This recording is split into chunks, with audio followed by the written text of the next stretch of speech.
നമസ്കാരം. വെളിച്ചം ചാനലിലേക്ക് സ്വാഗതം. 2026 ജൂലൈ 21, 22, 23 തീയതികളിൽ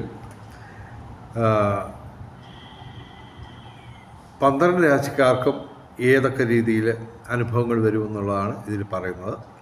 ഇതിൻ്റെ കറക്റ്റ് ടൈമിങ് പറയുകയാണെങ്കിൽ ജൂലൈ 21 രാവിലെ 7:54 AM മുതൽ ജൂലൈ 23 രാത്രി 7:01 PM വരെയാണ് ഈ ഫലങ്ങൾ അനുഭവവേദ്യമാകുന്നത്. എല്ലാ രാശിക്കാരെക്കുറിച്ചും പറയുന്നുണ്ട്. പിന്നെ ദയവായി ഞങ്ങളുടെ ചാനൽ സബ്സ്ക്രൈബ് ചെയ്യുക. 2 ദിവസം കൂടുമ്പോൾ ഞങ്ങൾ വീഡിയോസ് അപ്ലോഡ് ചെയ്യുന്നുണ്ട്, ദിനഫലങ്ങളുടെ, അതായത് രാശിഫലങ്ങളുടെ. അത് മറ്റ് ചാനലുകളൊന്നും ചെയ്യുന്നില്ല എന്നാണ് ഞങ്ങളുടെ അറിവ്. അപ്പോൾ ദയവായി ഞങ്ങളുടെ ചാനൽ സബ്സ്ക്രൈബ് ചെയ്യുക. അതുപോലെ തന്നെ നിങ്ങളുടെ ജ്യോതിഷപരമായ സംശയങ്ങൾക്ക് ഞാൻ മറുപടി പറയുന്നതാണ്. വാട്സാപ്പിൽ ബന്ധപ്പെടുക, ഫോൺ വിളിക്കരുത്. 9847291363 ഇതാണ് എൻ്റെ വാട്സാപ്പ് നമ്പർ. ദയവായിട്ട് മെസ്സേജ് അയയ്ക്കുക, ഫോൺ വിളിക്കരുത്. ഓക്കെ. അപ്പോൾ ആദ്യം നമുക്ക് മേടം രാശി നോക്കാം. അശ്വതി ഭരണി കാർത്തിക ആദ്യ പാദം. മേടം രാശിക്ക് ഗുണാധിക്യമാണ് കാണുന്നത്.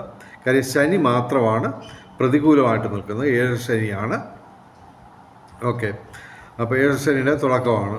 ഓക്കെ. അപ്പോൾ നമ്മൾ ശനിയാഴ്ച വ്രതമെടുത്ത് ശിവന്, അയ്യപ്പന്, ശനിക്ക് വഴിപാടുകൾ നടത്തുക.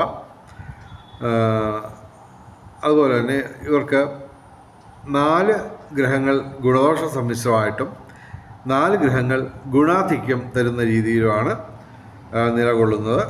ഭാഗ്യപരീക്ഷണങ്ങളിൽ സാധ്യതയുണ്ട്. വിവിധ സ്രോതസ്സിൽ നിന്ന് ധനവരവുണ്ടാവും. അതുപോലെ തന്നെ ഭൗതിക സുഖങ്ങൾ, കലാസാഹിത്യ രംഗത്തൊക്കെ നേട്ടമുണ്ടാവും. പൊതുവെ മേടൻ രാശിക്ക് ഗുണാധിക്യമാണ് കാണുന്നത്. ഇനി ഇടവൻ രാശി. കാർത്തിക അവസാന 3 പാദം, രോഹിണി, മകയിര ആദ്യ 2 പാദം. ഇടവൻ രാശിക്കും ഗുണാധിക്യമാണ് കാണുന്നത്. ചൊവ്വ മാത്രമാണ് ഇവർക്ക് പ്രതികൂലമായിട്ട് നിൽക്കുന്നത്. ഇപ്പോൾ സൂര്യൻ കൂടി അനുകൂലമായിട്ട് വന്നിട്ടുണ്ട്, സൂര്യനും ബുധനും. അപ്പോൾ അത് കാരണം തൊഴിൽപരമായിട്ട് നേട്ടമുണ്ടാവും. പിതൃഗുണം, സന്താന നേട്ടം, അതുപോലെ കലാസാഹിത്യ രംഗത്തും ബൗദ്ധിക രംഗത്തും വിദ്യാഭ്യാസ രംഗത്തും ഉയർച്ചയുണ്ടാകും. പൊതുവെ ഇവർക്ക് എല്ലാ കാര്യത്തിനും ഒരു വിജയസാധ്യത നിലനിൽക്കും. സാങ്കേതിക മികവ് കൊണ്ട് വിസ്മയങ്ങൾ സൃഷ്ടിച്ച് നേട്ടങ്ങൾ കൊയ്യാൻ പറ്റും. ചൊവ്വ മാത്രമാണ് പ്രതികൂലമായിട്ട് നിൽക്കുന്നത്. വാഹനങ്ങൾ ഓടിക്കുമ്പോൾ സൂക്ഷിക്കുക, അപകടങ്ങൾ കരുതിയിരിക്കുക. അതുപോലെ തന്നെ ചൊവ്വാഴ്ച പറ്റുമെങ്കിൽ വ്രതമെടുത്ത് മുരുകന്, അതായത് സുബ്രഹ്മണ്യന് വഴിപാട് നടത്തുക. ഇടവൻ രാശിക്ക് ഗുണാധിക്യമാണ് കാണുന്നത്. ഇനി മിഥുനം രാശി. മകയിരം അവസാന 2 പാദം, തിരുവാതിര പൂർണ്ണത ആദ്യ 3 പാദം. മിഥുനം രാശിക്ക് ഗുണദോഷ സമ്മിശ്രത്തിൽ തന്നെ അല്പം പ്രശ്നമുള്ള ദിവസങ്ങളാണ്. കാരണം ചൊവ്വയും ശനിയും കൂടി പ്രതികൂലമായിട്ട് നിൽക്കുകയാണ്. ഓക്കെ. വാഹനങ്ങൾ സൂക്ഷിച്ച് ഉപയോഗിക്കുക, അപകടങ്ങൾ കരുതിയിരിക്കുക. ചൊവ്വാഴ്ച മുരുകന്, അതായത് സുബ്രഹ്മണ്യന് വഴിപാട് നടത്തുക. ശനിയാഴ്ച വ്രതമെടുത്ത് ശിവന്, അയ്യപ്പന്, ശനിക്ക് വഴിപാട് നടത്തുക. ഇവർക്ക് ഭാഗ്യപരീക്ഷണങ്ങളിൽ സാധ്യതയുണ്ട്. ബന്ധങ്ങൾ ഊഷ്മളമാവും. ഭൗതിക സുഖങ്ങൾ, വിവിധ സ്രോതസ്സിൽ നിന്ന് ധനവരവ്. പൊതുവെ മിഥുനം രാശിക്ക് ഗുണദോഷ സമ്മിശ്രത്തിൽ തന്നെ അല്പം പ്രശ്നമുള്ള ദിവസങ്ങളാണ്. ഇനി കർക്കിടകം രാശി. പൂർണ്ണതം അവസാന പാദം, പൂയായില്യം. കർക്കിടകം രാശിക്ക് 4 ഗ്രഹങ്ങൾ ഗുണദോഷ സമ്മിശ്രമായിട്ടും 2 ഗ്രഹങ്ങൾ ഗുണാധിക്യമായിട്ടും നിൽക്കുകയാണ്. 3 ഗ്രഹങ്ങൾ പ്രതികൂലമായിട്ട് നിൽക്കുന്നു. സൂര്യൻ, വ്യാഴം, സർപ്പം ഇവ പ്രതികൂലമായിട്ട് നിൽക്കുന്നു. അല്പം പ്രശ്നമുള്ള ദിവസങ്ങളൊക്കെ തന്നെയാണ്. അത്ര നല്ല ദിവസങ്ങളൊന്നുമല്ല. എങ്കിലും ഇവിടെ ചൊവ്വയുടെ 11ാം ഭാവത്തിലെ ലാഭസ്ഥാനത്തിലെ സ്ഥിതി വളരെയധികം നേട്ടം കൊണ്ടുവരുന്നതാണ്. അപ്രതീക്ഷിതമായിട്ട് ധനലാഭങ്ങളൊക്കെ ഉണ്ടാവും. ഭൂമി ക്രയവിക്രയങ്ങളുടെ നേട്ടമുണ്ടാവും. അതുപോലെ രാഷ്ട്രീയ പൊതു രംഗങ്ങളിലൊക്കെ നേട്ടമുണ്ടാവും. നിയമപരമായ പ്രശ്നങ്ങൾ പരിഹരിക്കപ്പെടും. എങ്കിലും സൂര്യൻ, വ്യാഴം, സർപ്പം ഇവ പ്രതികൂലമായിട്ട് നിൽക്കുന്നതുകൊണ്ട് ഞായറാഴ്ച ശിവന്, വ്യാഴാഴ്ച മഹാവിഷ്ണുവിന് വഴിപാടുകൾ നടത്തുക. എല്ലാ ദിവസവും ശിവക്ഷേത്രത്തിലും സർപ്പപ്രതിഷ്ഠയുള്ള ക്ഷേത്രങ്ങളിലും ദർശനം നടത്തുക. കർക്കിടകം രാശിക്ക് ഗുണദോഷ സമ്മിശ്രത്തിൽ തന്നെ അല്പം പ്രശ്നമുള്ള ദിവസങ്ങളാണ്. ഇനി ചിങ്ങം രാശി, മകം പൂരം ഉത്രം ആദ്യപാദം. ചിങ്ങം രാശിക്ക് 5 ഗ്രഹങ്ങൾ ഡയറക്റ്റായിട്ട് പ്രതികൂലം, 4 ഗ്രഹങ്ങൾ അനുകൂലമായിട്ട് നിൽക്കുന്നു. അപ്പോൾ ചൊവ്വ ഇവിടെ അനുകൂലമായിട്ട് നിൽക്കുകയാണ് കർമ്മഭാവത്തിൽ, 10ാം ഭാവത്തിൽ. അപ്പോൾ തൊഴിൽപരമായിട്ടുള്ള നേട്ടം ഉണ്ടാവും. കൂടാതെ ഭൂമി ക്രയവിക്രയങ്ങളുടെ നേട്ടം ഉണ്ടാകാനുള്ള സാധ്യതയുണ്ട്. കലാസാഹിത്യ രംഗത്തും ബൗദ്ധിക രംഗത്തും വിദ്യാഭ്യാസ രംഗത്തും ഒക്കെ ഉയർച്ചയുണ്ടാവും. പൊതുവെ ധനവരവ് കൂടിയിരിക്കും. എങ്കിലും ഇവിടെ 5 ഗ്രഹങ്ങൾ, അതിൽ തന്നെ 4 പാപഗ്രഹങ്ങളാണ്, സൂര്യൻ ഉൾപ്പെടെ. അപ്പോൾ അത് പ്രതികൂലമായിട്ട് നിൽക്കുകയാണ്. അത് കാരണം അത്ര നല്ല ദിവസങ്ങളൊന്നും ആയിരിക്കില്ല ചിങ്ങം രാശിക്ക്. എല്ലാത്തിനും ഒരു കാലതാമസം, തടസ്സമൊക്കെ കാണും. ഞായറാഴ്ച ശിവന്, വ്യാഴാഴ്ച മഹാവിഷ്ണുവിന് വഴിപാടുകൾ നടത്തുക. എല്ലാ ദിവസവും ശിവക്ഷേത്രത്തിലും സർപ്പപ്രതിഷ്ഠയുള്ള ക്ഷേത്രങ്ങളിലും ദർശനം നടത്തുക. ശനിയാഴ്ച വ്രതമെടുത്ത് ശിവന്, അയ്യപ്പന്, ശനിക്ക് വഴിപാടുകൾ നടത്തുക. ജന്മശനിയാണ്. ഓക്കെ. ഇനി കന്നിരാശി. കന്നിരാശിക്ക് ഇടിവെട്ട് സൗഭാഗ്യമാണ്, ഒരു രക്ഷയില്ല. നിരത്തിപ്പിടിച്ച് നല്ല അത്യധികം ഗുണാധിക്യമുള്ള ദിവസങ്ങളാണ് കടന്നുപോയിക്കൊണ്ടിരിക്കുന്നത്. ഇത് കുറേ കാലം നിലനിൽക്കുമെന്നുള്ളതാണ് എൻ്റെ ഏറ്റവും വലിയ ഇൻട്രസ്റ്റിംഗ് ആയിട്ടുള്ള കാര്യം. ഇവിടെ ഈ ദിവസങ്ങളിൽ ചന്ദ്രൻ ഗുണദോഷ സമ്മിശ്രമായിട്ട് നിൽക്കുന്നു. ആകെ പ്രതികൂലമായിട്ട് നിൽക്കുന്നത് ശനി മാത്രമാണ് 7ാം ഭാവത്തിൽ. അപ്പോൾ ജീവിത പങ്കാളിയായിട്ടും ഓപ്പോസിറ്റ് സെക്സുമായിട്ടും നമ്മൾ സംസാരിക്കുന്നതും മറ്റുമൊക്കെ സൂക്ഷിച്ച് വിവേകത്തോടെ സംസാരിക്കുക. ഓക്കെ. ശനിയാഴ്ച വ്രതമെടുത്ത് ശിവന്, അയ്യപ്പന്, ശനിക്ക് വഴിപാട് നടത്തുക. ഭാഗ്യപരീക്ഷണങ്ങളിൽ സാധ്യതയുണ്ട്. തൊഴിൽപരമായിട്ടുള്ള നേട്ടം ഉണ്ടാവും. പിതൃഗുണം, സന്താന നേട്ടം. കലാസാഹിത്യ രംഗത്തും ബൗദ്ധിക രംഗത്തും വിദ്യാഭ്യാസ രംഗത്തും ഉയർച്ചയുണ്ടാവും. ഭൗതിക സുഖങ്ങൾ, ബന്ധങ്ങൾ ഊഷ്മളമാവും. വിവിധ സ്രോതസ്സിൽ നിന്ന് ധനവരവ്. പൊതുവെ കന്നിരാശിക്ക് അത്യധികം ഗുണാധിക്യമുള്ള ദിവസങ്ങളാണ്. ഇനി തുലാം രാശി. ചിത്തിര അവസാന 2 പാദം, ചോതി, വിശാഖ ആദ്യ 3 പാദം. തുലാം രാശിക്ക് അത്യധികം ഗുണാധിക്യമുള്ള ദിവസങ്ങളാണ്. പ്രത്യേകിച്ച് ഇവർക്ക് കർമ്മ മേഖലയിൽ അടിമുടി മാറ്റം പ്രതീക്ഷിക്കാം ഏത് ദിവസവും. കാര്യം ഈ കർക്കിടക മാസം മുഴുവൻ, കർക്കിടകം ചിങ്ങം മാസങ്ങളിൽ മുഴുവൻ സൂര്യനും വ്യാഴവും കർമ്മഭാവത്തിലാണ് നിൽക്കുന്നത്. അപ്പോൾ കർക്കിടകം ചിങ്ങം മാസങ്ങളിൽ ഇവർക്ക് തൊഴിൽപരമായിട്ടുള്ള വലിയ മാറ്റങ്ങൾ ഉണ്ടാവുക, ഗണ്യമായ വലിയ മാറ്റങ്ങൾ ഉണ്ടാവുക തന്നെ ചെയ്യും. തൊഴിൽ തേടുന്ന ചെറുപ്പക്കാർക്ക് നേട്ടം ഉണ്ടാവും. പിതൃഗുണം, സന്താന നേട്ടം, ഭൗതിക സുഖങ്ങൾ, വിവിധ സ്രോതസ്സിൽ നിന്ന് ധനവരവ്. പ്രധാനമായിട്ടും ഈ തൊഴിൽപരമായിട്ടുള്ള നേട്ടമാണ് ഞങ്ങൾ ഫോക്കസ് ചെയ്ത് പറയുന്നത്. അതുപോലെ തന്നെ ഭാഗ്യപരീക്ഷണങ്ങളിൽ സാധ്യതയുണ്ട്. അതുപോലെ തന്നെ ഇവർ ഏർപ്പെടുന്ന ഏതൊരു കാര്യത്തിനും ഒരു വിജയസാധ്യത നിലനിൽക്കും. സാങ്കേതിക മികവ് കൊണ്ട് നേട്ടങ്ങളുണ്ടാവും. തുലാം രാശിക്ക് അത്യധികം ഗുണാധിക്യമുള്ള ദിവസങ്ങളാണ്. ഇനി വൃശ്ചികം രാശി. വിശാഖം അവസാന പാദ, അനിഴം, തൃക്കേട്ട. ഗുണദോഷ സമ്മിശ്രത്തിൽ തന്നെ അല്പം നേട്ടമുള്ള ദിവസങ്ങളാണ്. 5 ഗ്രഹങ്ങൾ ഗുണദോഷ സമ്മിശ്രമായിട്ട് നിൽക്കുന്നു. പ്രതികൂലമായിട്ട് ചൊവ്വയും ചന്ദ്രൻ മാത്രമാണ് ഉള്ളത്. അപ്പോൾ ഒരു പൂർണ്ണത കുറവ് എല്ലാത്തിനും കാണും. എങ്കിലും നമ്മൾ ചെയ്യേണ്ടത് ഇതാണ്: എല്ലാ ദിവസവും ശിവക്ഷേത്രത്തിൽ ദർശനം നടത്തുക. ചൊവ്വാഴ്ച മുരുകന് വഴിപാട് നടത്തുക. ഇവർക്ക് ബൗദ്ധിക മേഖലയിൽ നേട്ടമുണ്ടാവും. ഭൗതിക സുഖങ്ങൾ, ദൈവാധീനം, വിവിധ സ്രോതസ്സിൽ നിന്ന് ധനവരവ്, ബന്ധങ്ങൾ ഊഷ്മളമാവും. പൊതുവെ വൃശ്ചികം രാശിക്ക് ഗുണദോഷ സമ്മിശ്രത്തിൽ തന്നെ അല്പം നേട്ടമുള്ള ദിവസങ്ങളാണ്. ഇനി ധനുരാശി. മൂലം, പൂരാട, ഉത്രാട ആദ്യ പാദം. ധനുരാശിക്ക് ഗുണാധിക്യമാണ്. എങ്കിലും ശനി, സൂര്യൻ, വ്യാഴം ഈ പ്രധാനപ്പെട്ട ഗ്രഹങ്ങൾ പ്രതികൂലമായിട്ട് നിൽക്കുന്നു. ഞായറാഴ്ച ശിവന്, വ്യാഴാഴ്ച മഹാവിഷ്ണുവിന് വഴിപാട് നടത്തുക. ശനിയാഴ്ച വ്രതമെടുത്ത് ശിവന്, അയ്യപ്പന്, ശനിക്ക് വഴിപാട് നടത്തുക. ശാരീരിക മാനസിക അസ്വസ്ഥതകളുണ്ടാവാം.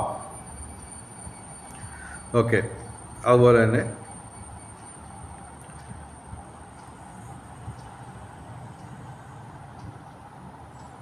ക്ഷമിക്കണം, ധനുരാശിക്ക് 7ാം ഭാവത്തിലാണ് വ്യാഴം നിൽക്കുന്നത്. ഓക്കെ,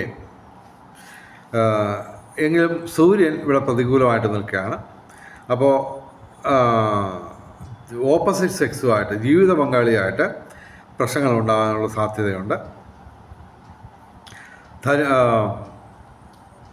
ഇത് ഭാഗ്യപരീക്ഷങ്ങളിൽ സാധ്യതയുണ്ട്. അതുപോലെ തന്നെ കലാസാഹിത്യ രംഗത്തും ബൗദ്ധിക രംഗത്തും വിദ്യാഭ്യാസ രംഗത്തും ഉയർച്ചയുണ്ടാവും. അതുപോലെ തന്നെ വ്യാഴം അനുകൂലമാണ്. ഓക്കെ, വ്യാഴം അനുകൂലമാണ്. അപ്പോൾ ചന്ദ്രൻ, ശുക്രൻ, വ്യാഴം, ചൊവ്വ, ഇത് 4 അനുകൂലമായിട്ട് നിൽക്കുകയാണ്. അപ്പോൾ ഇവർക്ക് ഭൂമി ക്രയവിക്രയങ്ങളുടെ നേട്ടം ഉണ്ടാകുമെന്ന് മാത്രമല്ല, വാഹന ലാഭം പ്രധാനമായിട്ടും ഞങ്ങൾ പറയുന്നു. ഉല്ലാസയാത്രകൾക്കും അതുപോലെ തന്നെ ദീർഘദൂര യാത്രകൾക്കും അതുപോലെ തന്നെ തീർത്ഥയാത്രകൾക്കും അവസരമൊരുങ്ങും. വിവിധ സ്രോതസ്സിൽ നിന്ന് ധനവരവ്, ഭാഗ്യപരീക്ഷങ്ങളിൽ സാധ്യതയുണ്ട്. ഭൂമി ക്രയവിക്രയങ്ങളുടെ നേട്ടം, അതുപോലെ തന്നെ രാഷ്ട്രീയ പൊതുരംഗങ്ങളിൽ നേട്ടമുണ്ടാവും. ധനുരാശിക്ക് പൊതുവെ ഗുണാധിക്യമുള്ള ദിവസങ്ങളാണ് ഞങ്ങൾ പറയുന്നത്. ഞാൻ അല്പം തെറ്റിപ്പോയി. ഈ വ്യാഴം 7ാം ഭാവത്തിൽ നിൽക്കുന്നത് ഞാൻ പ്രത്യേകിച്ച് ശ്രദ്ധിച്ച് എടുത്തില്ല. ഓക്കെ, ഇനി മകരം രാശി. ഉത്രാടം അവസാന 3 പാദം, തിരുവോണം, അവിട്ടം ആദ്യ 2 പാദം. മകരം രാശിക്ക് ഗുണാധിക്യമാണ് കാണുന്നത്. സൂര്യൻ മാത്രമാണ് പ്രതികൂലമായിട്ട് നിൽക്കുന്നത്. ഞായറാഴ്ച ശിവന് വഴിപാടുകൾ നടത്തുക. തൊഴിൽപരമായിട്ടുള്ള പ്രശ്നങ്ങൾ ഉണ്ടാകാൻ സാധ്യതയുണ്ട്.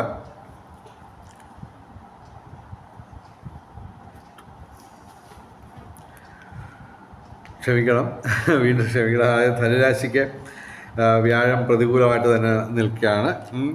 ഞാൻ പെട്ടെന്ന് മകരം രാശിയുടെ ഇത് നോക്കി പറഞ്ഞു പോയി. ഓക്കെ, മകരം രാശിക്ക് 7ാം ഭാവത്തിലാണ് വ്യാഴം നിൽക്കുന്നത്. ഓക്കെ, ധനുരാശിക്ക് 8ാം ഭാവത്തിൽ, അഷ്ടമത്തിൽ. ഓക്കെ, സൂര്യനും അഷ്ടമത്തിലാണ്. അപ്പോൾ അത് പ്രതികൂലമാണ്. രണ്ടും ആരോഗ്യപരമായിട്ടുള്ള പ്രശ്നങ്ങളുണ്ടാവാം, തൊഴിൽപരമായിട്ടുള്ള പ്രശ്നങ്ങളുണ്ടാവാം. ഓക്കെ, അത് ധനുരാശി. ഇനി മകരം രാശിയിൽ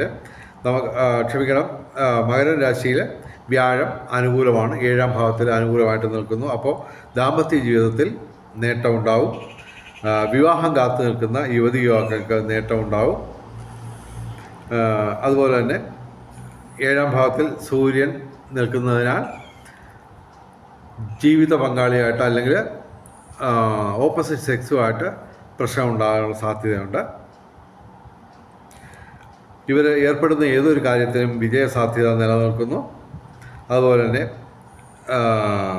തീർത്ഥയാത്രകൾക്കും ഉല്ലാസയാത്രകൾക്കും സാധ്യത കാണുന്നു. കലാസാഹിത്യ രംഗത്തും ബൗദ്ധിക രംഗത്തും വിദ്യാഭ്യാസ രംഗത്തും ഉയർച്ചയുണ്ടാകും. വിവിധ സ്രോതസ്സിൽ നിന്നും ധനപരമുണ്ടാകും. പൊതുവെ മകരം രാശിക്ക് ഗുണാധിക്യമാണ് കാണുന്നത്. ഇനി കുംഭം രാശി. അവിട്ടം അവസാന 2 പാദം, ചതയം, പൂരിട്ടാതി ആദ്യ 3 പാദം. കുംഭം രാശിക്ക് അല്പം പ്രശ്നമുള്ള ദിവസങ്ങളാണ്. കഴിവതും പ്രധാനപ്പെട്ട കാര്യങ്ങളൊക്കെ മാറ്റിവെക്കുക. കാരണം സർപ്പം, ശിഖി, ശനി, ചൊവ്വ തുടങ്ങിയ ഗ്രഹങ്ങളും വ്യാഴവും പ്രതികൂലമായിട്ട്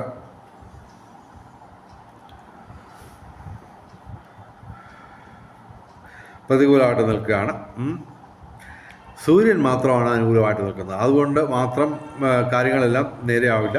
നമ്മൾ എല്ലാ ദിവസവും ശിവക്ഷേത്രത്തിലും സർപ്പപ്രതിഷ്ഠയുള്ള ക്ഷേത്രങ്ങളിലും ദർശനം നടത്തുക. ശനിയാഴ്ച വ്രതമെടുത്ത് ശിവന്, അയ്യപ്പന്, ശനിക്ക് വഴിപാട് നടത്തുക. ചൊവ്വാഴ്ച മുരുകന്, വ്യാഴാഴ്ച മഹാവിഷ്ണുവിന് വഴിപാട് നടത്തുക. പൊതുവെ കുംഭൻ രാശിക്ക് അല്പം ദോഷാധിക്യമുള്ള ദിവസങ്ങളാണ്. ഓക്കെ, ഇനി മീനം രാശി. പൂരിട്ടാതി അവസാന പാദം, ഉത്തിരട്ടാതി രേവതി. മീനം രാശിക്ക് ഗുണദോഷ സമ്മിശ്രമാണ്. ഇവിടെ ചൊവ്വയും വ്യാഴവും ബുധനും അനുകൂലമായിട്ട് നിൽക്കുകയാണ്. അതിൻ്റെ ഒരു നേട്ടം ഇവർക്ക് എന്തായാലും ഉണ്ട്. 3ാം ഭാവത്തിൽ ചൊവ്വ അനുകൂലമായിട്ട് നിൽക്കുകയാണ്. അപ്പോൾ ഭൂമി ക്രയവിക്രയങ്ങളുടെ നേട്ടം, രാഷ്ട്രീയ രംഗത്തും പൊതുരംഗത്തും ഉയർച്ച, നിയമപരമായിട്ടുള്ള കാര്യങ്ങളിൽ നേട്ടം. ബുധൻ സ്വക്ഷേത്രപരമായിട്ട് 4-ാം ഭാവത്തിൽ അനുകൂലമായിട്ട് നിൽക്കുന്നതുകൊണ്ട് വിദ്യാ നേട്ടം, ബൗദ്ധിക മേഖലയിൽ നേട്ടം ഉണ്ടാവും. വ്യാഴം 5-ാം ഭാവത്തിലാണ്. അപ്പോൾ നമുക്ക് പ്രണയബന്ധങ്ങൾ ഊഷ്മളമാവും. വിവാഹം കാത്തു നിൽക്കുന്ന യുവതി യുവാക്കൾക്ക് നേട്ടം ഉണ്ടാവും. അതുപോലെ തന്നെ വിവിധ സ്രോതസ്സിൽ നിന്ന് ധനവരവ്, ദാമ്പത്യ ജീവിതം സുലഭിലമാകും. ഓക്കെ, പൊതുവെ മീനം രാശിക്ക് ഗുണദോഷ സമ്മിശ്രത്തിൽ തന്നെ അല്പം നേട്ടമുള്ള ദിവസങ്ങളാണെങ്കിലും ഇവിടെ ചന്ദ്രനും ശനിയും സർപ്പവും പ്രതികൂലമായിട്ട് നിൽക്കുന്നു. ചന്ദ്രൻ പ്രതികൂലമായതിനാൽ ഈ പറഞ്ഞ നേട്ടങ്ങൾക്കൊക്കെ ഒരു കാലതാമസവും മറ്റുമൊക്കെ ഉണ്ടാകാൻ സാധ്യതയുണ്ട്. എല്ലാ ദിവസവും ശിവക്ഷേത്രത്തിൽ സർപ്പപ്രതിഷ്ഠയുള്ള ക്ഷേത്രങ്ങളിൽ ദർശനം നടത്തുക. ശനിയാഴ്ച വ്രതമെടുത്ത് ശിവന്, അയ്യപ്പന്, ശനിക്ക് വഴിപാട് നടത്തുക. ഇനി ബ്രഹ്മമുഹൂർത്തം നോക്കാം. 21, 22, 23 തീയതികളിൽ രാവിലെ 4:40 AM മുതൽ 5:28 AM വരെയാണ് ബ്രഹ്മമുഹൂർത്തം. 21, 22, 23 തീയതികളിൽ. ഇനി ഭാഗ്യ നിറം നോക്കാം.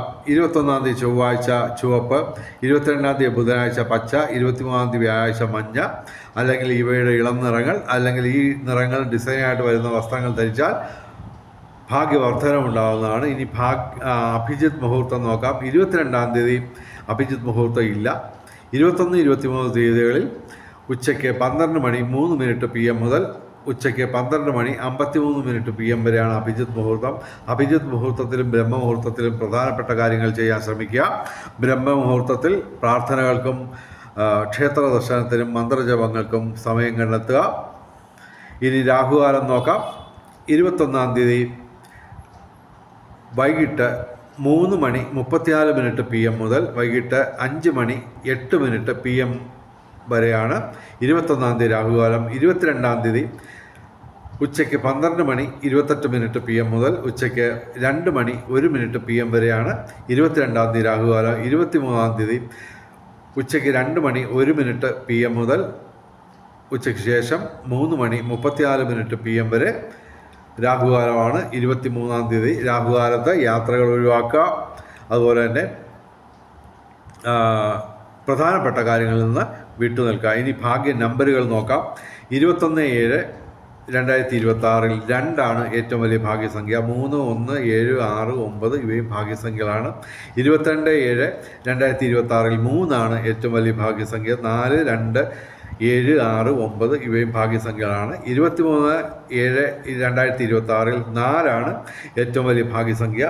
5, 2, 3, 6, 9 ഇവയും ഭാഗ്യസംഖ്യകളാണ്. വെളിച്ച ചാനലിൻ്റെ മുഴുവൻ പ്രേക്ഷകർക്കും സർവകാര്യ വിജയം, സർവവിധ സൗഭാഗ്യം, രാജകീയ സുഖഭോഗങ്ങൾ, അപ്രതീക്ഷിത ധനലാഭങ്ങൾ, അപ്രതീക്ഷിത സൗഭാഗ്യങ്ങൾ ഇവ ഗുരുവായൂരപ്പൻ അനുഗ്രഹിച്ചു തന്ന് എല്ലാവരുടെയും ജീവിതത്തിൽ വെളിച്ചവും ഐശ്വര്യവും സമ്പൽ സമൃദ്ധിയും വന്നു ചേരട്ടെ എന്ന് പ്രാർത്ഥിച്ചുകൊണ്ട് വീഡിയോ അവസാനിപ്പിക്കുന്നു. നമസ്കാരം, ശുഭദിനം.